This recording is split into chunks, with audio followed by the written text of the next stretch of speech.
नमस्कार दोस्तों, कैसे हैं आप लोग। स्वागत है आपका इस यूट्यूब चैनल पर। दोस्तों हम लोग पढ़ने वाले हैं आज गुप्त वंश। तो यूपी PET में जो हिस्ट्री का सिलेबस दिया है तो उसमें अब क्या दिया है, गुप्त वंश। तो गुप्त वंश हम लोग पढ़ेंगे अच्छे से। और चैनल पर जो लोग नए हैं वो कृपया सब्सक्राइब कर लें, बेल आइकन दबा दें जिससे आपको वीडियो का नोटिफिकेशन मिलता रहे।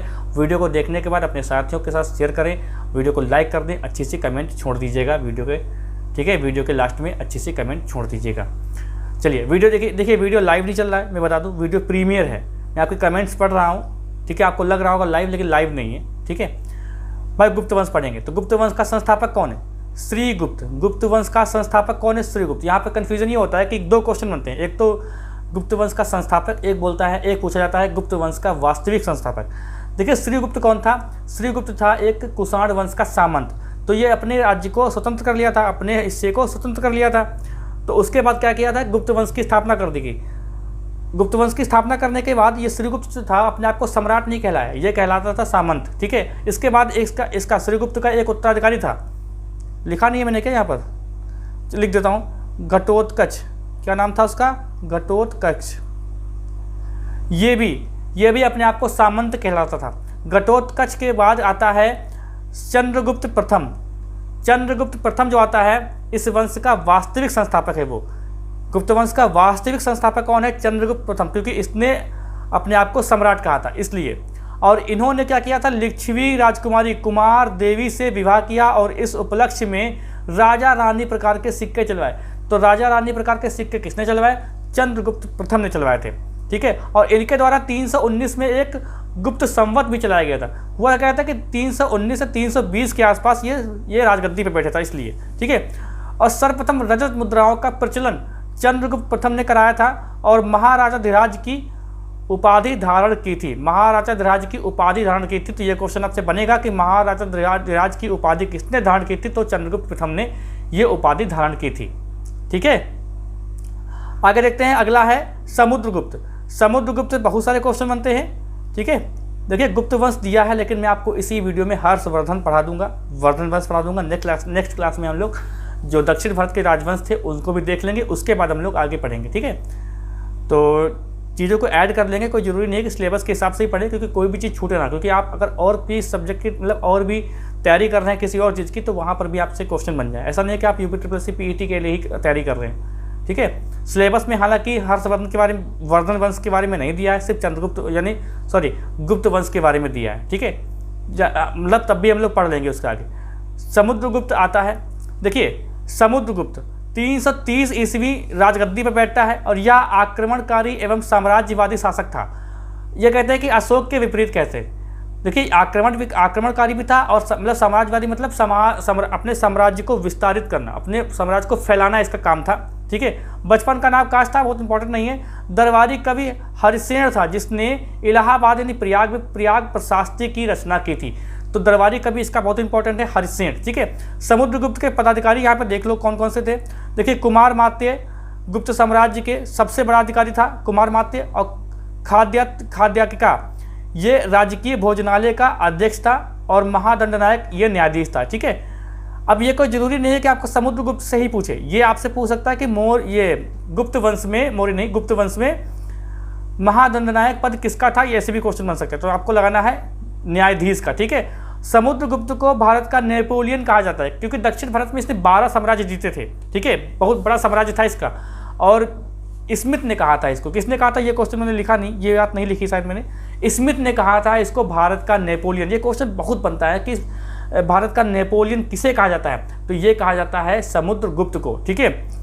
और देखिए ये भी क्वेश्चन बनता है कि इसके सिक्के पर वीणा बजाते हुए दिखाया गया है। सैन्य वेशभूषा पहने हुए हैं समुद्रगुप्त, ठीक है, सैन्य वेशभूषा और एक वीणा बहुत पुराना वाद्य यंत्र है, ठीक है।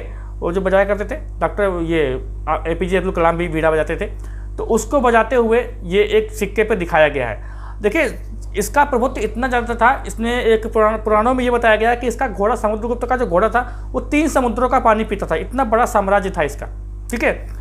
और देखिए इतना डर भारी था कि ऐसा था कि साउथ के जो दक्षिण भारत 12 राज्य थे, 12-13 जो भी राज्य थे, साम्राज्य थे, उसको जीता था, लेकिन अपने आप में मिलाया नहीं था।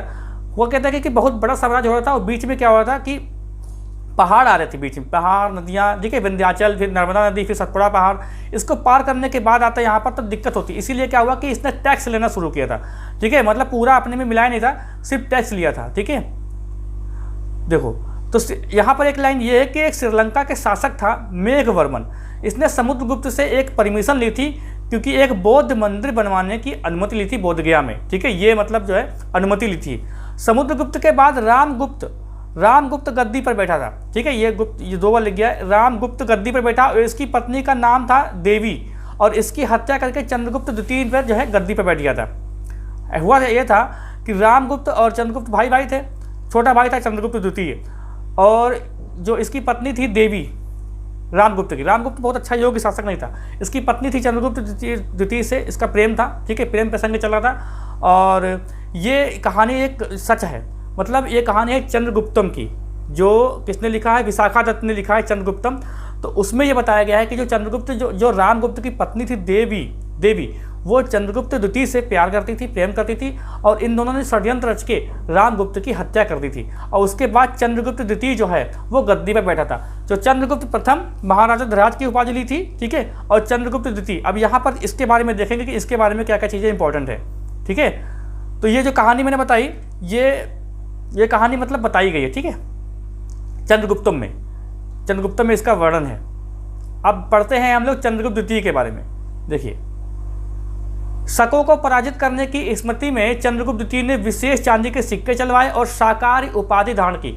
विक्रमादित्य की भी उपाधि धारण की थी। विक्रमादित्य का मतलब ये होता है कि बहुत सूरवीर, ठीक है, बहुत ही बड़ा योद्धा विक्रमादित्य, और इतिहास में 14 लोगों ने विक्रमादित्य की उपाधि धारण की। ये क्वेश्चन बना है तो आप लोग लगा दीजिएगा, ठीक है। अब देखिए, इसके ही उपलक्ष्य में मेहरौली यानी दिल्ली में एक लौह स्तंभ खुदवाकर विजय उत्सव बनाया था। किसने बनाया था? चंद्रगुप्त द्वितीय ने बनाया था, ठीक है। और इसके अन्य नाम क्या है? देवगुप्त, देवश्री, देवराज, देवश्री। और उपाधियाँ कौन सी हैं? विक्रमांक और विक्रमादित्य और परम भागवत, ये इसकी उपाधियाँ हैं। तो विक्रमादित्य उपाधि इसकी है, किसकी थी? ये चंद्रगुप्त द्वितीय की थी और इतिहास में 14 लोगों ने ये उपाधि धारण की है, ठीक है। विक्रमादित्य मतलब बहुत बड़ा सूरवीर। और चंद्रगुप्त द्वितीय ने अपनी पुत्री का विवाह वाकाटक नरेश रुद्रसेन से किया था, ठीक है, और दूसरी राजधानी उज्जैन को बनाई। ऐसा था कि अपनी पुत्री का विवाह वाकाटक नरेश रुद्रसेन से किया, फिर रुद्रसेन की हत्या हो जाती है, मर जाते हैं वो। तब क्या होता है कि जो चंद्रगुप्त द्वितीय होता है वो उज्जैन का जो साम्राज्य होता है वो अपने मिला लेता है, फिर राजधानी बनाता है उज्जैन को, ठीक है। और इसी के शासनकाल में चीनी यात्री फाहियान भारत आता है और इसकी एक यात्रा विवरण जिसका नाम है फो क्यू की, ये इसका नाम है फो क्यू की। क्या नाम है भाई? फो क्यू की। तो फाहियान की यात्रा विवरण का नाम, पुस्तक का नाम क्या है? फो क्यू की। किसके शासनकाल में आया था? ये क्वेश्चन बहुत बनता है। तो ये चंद्रगुप्त द्वितीय के शासनकाल में आया था। कौन, क्या नाम था उसका? फाहियान चीनी यात्री था। ये भी क्वेश्चन बनता है कि कौन सा, किस देश का यात्री था? चीनी यात्री था। अब देखो यहाँ पर ये बनता है क्वेश्चन कि चंद्रगुप्त के 9 रत्न थे, ठीक है। चंद्रगुप्त के 9 रत्न कौन कौन से थे? ये क्वेश्चन आप लोग याद कर लेंगे। इसमें इंपॉर्टेंट क्या है? कालिदास। ये क्वेश्चन बहुत बार एसएससी में पूछा गया है कि कालिदास किसके दरबारी कवि थे? तो चंद्रगुप्त द्वितीय के दरबारी कवि थे। अमर शंकु इतना इंपॉर्टेंट नहीं है, शंकु नहीं इंपॉर्टेंट है, अमर सिंह इंपॉर्टेंट नहीं है, शंकु नहीं है, धन्वंतरी इंपॉर्टेंट है, धन्वंतरी एक वैद्य थे, ठीक है। तो ये चंद्रगुप्त द्वितीय के दरबार में रहते थे। और छपड़क इंपॉर्टेंट है, बैताल इंपॉर्टेंट नहीं है, वरुचि घर पर वराह मिहिर, ये इंपॉर्टेंट है। तो आप लोग 9 जितने भी हैं 9 आप नाम याद कर लो, कोई दिक्कत नहीं है, ठीक है। और चंद्रगुप्त के पदाधिकारी देखिए, उपरिक किसको बोलते थे? प्रांतों का जो राज्यपाल होता था उपरिक बोलते थे। आपसे क्वेश्चन ऐसे भी बन जाएगा कि गुप्त साम्राज्य में उपरिक कौन था, ये भी पूछ सकता है। गुप्त साम्राज्य में ये कोई जरूरी नहीं कि आपको इंडिकेट करे कि चंद्रगुप्त द्वितीय के दरबार में उपरिक कौन था, ऐसा नहीं था, या फिर उसके साम्राज्य में उपरिक कौन था। ऐसे भी क्वेश्चन बन जाएगा कि गुप्त साम्राज्य में उपरिक कौन था। दंडपाशिक किसे कहते थे? तो पुलिस विभाग का प्रधान होता था, पुलिस विभाग का प्रधान होता था, जिसका नाम क्या था? दंडपाशिक। बलाधिकृत, ये क्या होता था? सैन्य कोष अधिकारी। तो ये 3 आपको बहुत इंपॉर्टेंट है, याद रखने। और भी थे लेकिन आप नाम से ही जान जाएंगे कि इनका काम क्या होगा, ठीक है। जो नाम से जानने में नहीं लग रहे थे उनको मैंने लिखा है यहाँ पर। अब देखिए, इसके बाद आता है कुमारगुप्त प्रथम। बहुत लोग कुमारगुप्त के नाम से जानते हैं, लेकिन कुमारगुप्त प्रथम था ये, जिसने महायान शाखा की शिक्षा के लिए नालंदा विश्वविद्यालय बनवाया था। इसको ऑक्सफोर्ड कहते थे उस समय, ठीक है। देखिए, विश्व का सबसे पुराना विश्वविद्यालय है तक्षशिला, जिसको राजा तक्ष ने बनवाया था, ठीक है। उसके बाद ये महायान शाखा की शिक्षा के लिए ये कुमारगुप्त प्रथम ने, ठीक है, नालंदा विश्वविद्यालय बनवाया था, जो विश्व का पहला हॉस्टल सुविधा देने वाला विश्वविद्यालय था। हॉस्टल, समझे, हॉस्टल देने वाला पहला विश्वविद्यालय था नालंदा विश्वविद्यालय। अब इसमें कौन सी शिक्षा होती थी? महायान शाखा की शिक्षा के लिए ये कॉलेज या फिर ये विश्वविद्यालय खोला गया था, ठीक है। और देखिए इसके बाद क्या हुआ कि इसके 1198 ईस्वी में ऐबक के सेनापति बख्तियार खिलजी ने ध्वस्त कर दिया था इसको। उसके दिमाग में चल रहा था कि ये कोई मंदिर है, तो वो सब नष्ट करते जा रहे थे, तो उसको भी नष्ट कर दिया था, ठीक है।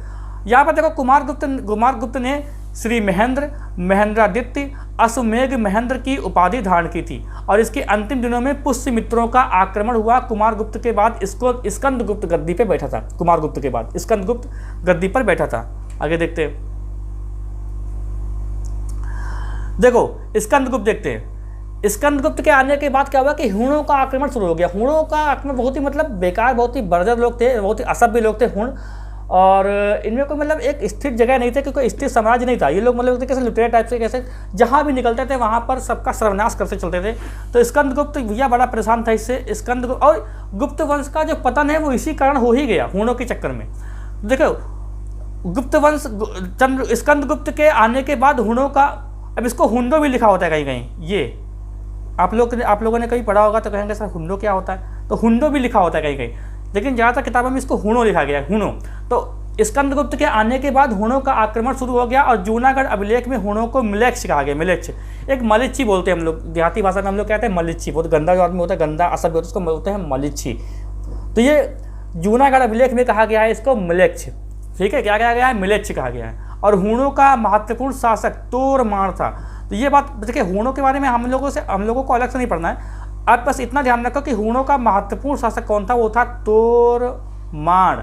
और गिरनार पर्वत पर स्थित सुदर्शन झील का पुनर्निर्माण स्कंदगुप्त ने अपने गवर्नर पर्णदत्त के पुत्र चक्रपालित द्वारा करवाया था। देखिए इसमें जो है बहुत लोगों ने सहयोग किया है इसमें, ठीक है, सुदर्शन झील का। तो ये मैं आपको पढ़ाते चला आया हूँ, ठीक है। सबसे पहले चंद्रगुप्त मौर्य ने इसका निर्माण कराया था, ठीक है। फिर अशोक ने कराया, ठीक। फिर रुद्रदामन ने कराया, फिर कराया स्कंदगुप्त ने कराया, ठीक है। तो 4 लोगों ने कराया, 4 लोगों का योगदान है इसमें। अब आते हैं कुमारगुप्त द्वितीय। ये है कुमारगुप्त द्वितीय। देखो यह गुप्त साम्राज्य का अंतिम महान शासक था। गुप्त साम्राज्य का ये अंतिम महान शासक था। और गुप्त साम्राज्य के पतन के बाद गुप्त जो है प्रांतों में सर्वप्रथम कौन सा स्वतंत्र हुआ था? तो जूनागढ़ सबसे पहले स्वतंत्र हुआ था। और अंतिम गुप्त शासक कौन था? विष्णुगुप्त। आपको विष्णुगुप्त पता होगा, लेकिन नहीं, विष्णुगुप्त तृतीय जो था वो था अंतिम गुप्त वंश का शासक। तो ये आपको जो गुप्त वंश की जो है कहानी, ये आपको मैंने एक लाइन में समझा दी है, ठीक है। इससे बाहर आपसे क्वेश्चन नहीं बनेगा। अब आगे देखते हैं हम लोग गुप्तकालीन प्रशासनिक व्यवस्था। क्वेश्चन यहाँ से बनेगा तो आप लोग यहाँ से भी कर लेंगे, कोई दिक्कत वाली बात नहीं है, क्योंकि जितने क्वेश्चन बनते थे मैंने सारे क्वेश्चन यहाँ पे एक लाइन में लिख दिए हैं, ठीक है। देखो गुप्तकालीन भाषा कौन सी थी? संस्कृत गुप्तकालीन भाषा थी। और वर्तमान में जो हिंदू का जो स्वरूप है ना, हम लोग क्या मतलब आप लोग कोई और धर्म पे होंगे, लेकिन मैं तो हिंदू हूँ, तो हम लोग जैसे कि अभी हम लोग कहना गलत हो जाएगा। देखिए वर्तमान में जो हिंदू का स्वरूप है वो गुप्त काल की देन है, ठीक है। और गुप्त काल की राजधानी क्या थी? कौशाम्बी। गुप्त काल की राजधानी क्या अगर कहेंगे तो कौशाम्बी थी। अर्थव्यवस्था का सबसे बड़ा स्रोत था भू राजस्व। 1/4 से 1/6 तक भू राजस्व वसूला जाता था, ठीक है। अर्थव्यवस्था का सबसे बड़ा स्रोत क्या था? भू राजस्व। और देखिए जो है वो है क्या नाम, फाहियान ने बताया कि उस समय समाज में छुआछूत की भी व्यवस्था थी, मतलब छुआछूत भी प्रचलन था, छुआछूत का।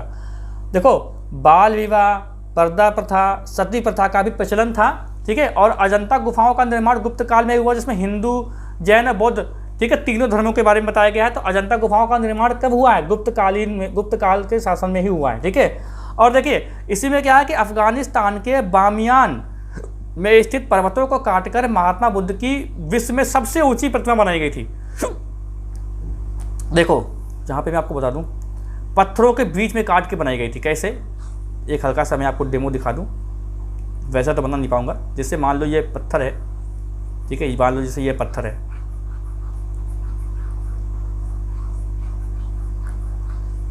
ये क्या है? ये पत्थर है, ठीक है।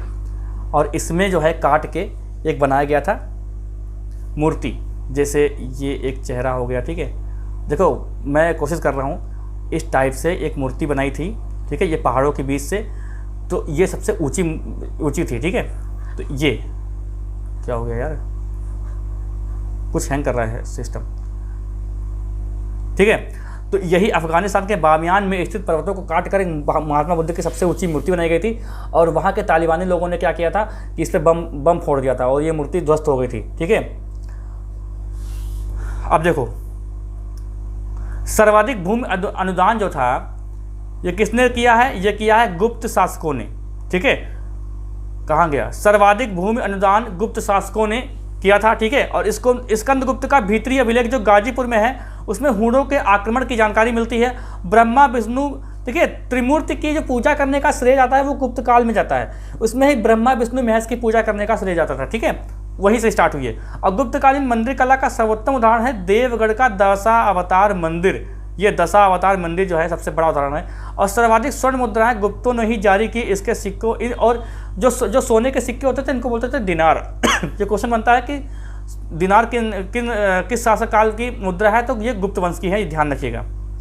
कुछ पॉइंट और हैं, देख लो तो थोड़ा देख लेते हैं। सती प्रथा, देखो प्रथम सती का प्रमाण जो है 510 में एक भानुगुप्त का एरन अभिलेख है, उसमें बताया गया कि 510 में एक सती होने का उसमें उल्लेख है। सती का मतलब समझते हैं, मतलब जब पति मर जाए तो उसके साथ पत्नी को भी जला देना या पत्नी को भी दफना देना, ये मतलब ये सती प्रथा का ये एक प्रचलन था, बड़ा खतरनाक था ये। गुप्त शासकों का व्यक्तिगत धर्म क्या था, वैष्णव धर्म था, हालांकि ये लोग बौद्ध धर्म को भी मानते थे। गुप्त वंश का राजकीय चिन्ह क्या था, गरुण, ये ध्यान रखिएगा, राजकीय चिन्ह क्या था, गरुण। अब देखो गुप्तकालीन धार्मिक शब्दावली समझ लो क्या क्या है। देखो उदरंग किसे कहते थे, उदरंग तो स्थायी काश्तकारों के लिए जो कर होता था उसको बोलते थे उदरंग। और ऊपरी कर बोलते थे अस्थायी कृषकों के लिए जो कर होता था उसको बोलते थे ऊपरी कर। और हिरण्य क्या होता था, द्रव्य यानी नदक। ये क्या लिखा, नदक, ये क्या हो सकता है, नदक ये लिखा है यार, नदक द्रव्य, नगद, सॉरी नगद, ये लिखा है नगद, नगद के रूप में। ठीक है, नगद के रूप में दिए जाने वाला कार्य उसको बोलते थे हिरण्य। और विष्ट होता था निःशुल्क या बेगार श्रम होता था। और दिनार किसे बोलते थे, स्वर्ण मुद्राएं जो होती थी उसको बोलते थे दिनार।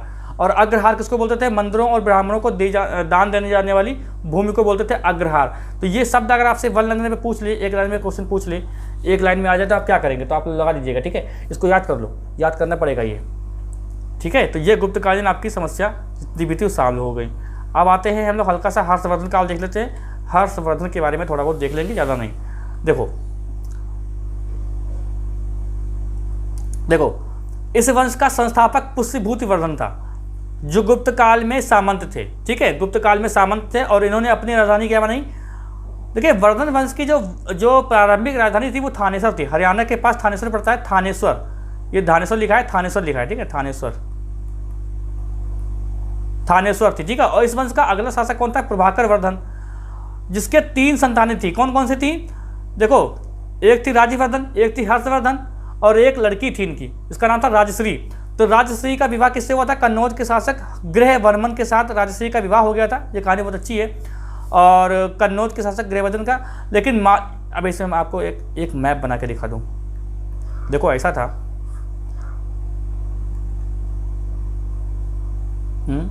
ये कैसा बन रहा है भाई, देखो जल्दी मत करना, 1 सेकंड रुको।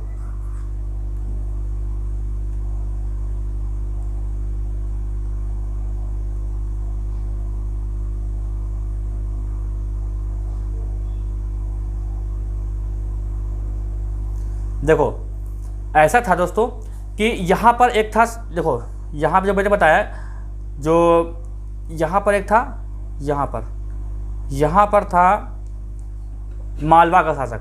और यहाँ पर जो शादी हुई थी किसकी, राजश्री की, यहाँ की शादी हुई थी कन्नौज से। अब यहाँ का जो मालवा का शासक था इसका नाम था देवगुप्त।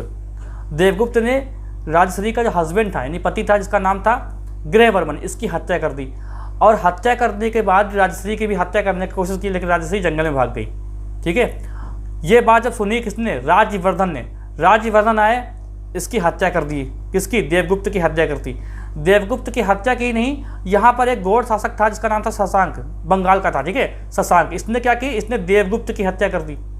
ठीक है, अब यहाँ पर बात पता चली हर्षवर्धन को, हर्षवर्धन जाने, तो हर्षवर्धन आए, इसने किसकी हत्या कर दी, शशांक की। ठीक है, अब यहाँ पे सारा खेल समाप्त हो गया, सारा खेल समाप्त हो गया।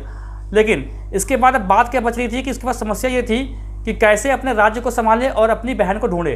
ठीक है, तो देखिए यहाँ पर लिखा है कि हर्षवर्धन ने दिवाकर नामक बौद्ध भिक्षु की सहायता से राजश्री को खोजा।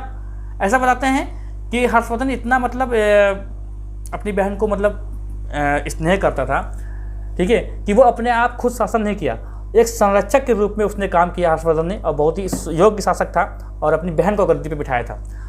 हर्षवर्धन जो है, हर्षवर्धन की 3 पुस्तकें हैं जो आपको याद रखनी है, वो है नागानंद, रत्नावली और प्रियदर्शिका। ये 3 पुस्तकें आपको याद रखनी है हर्षवर्धन की।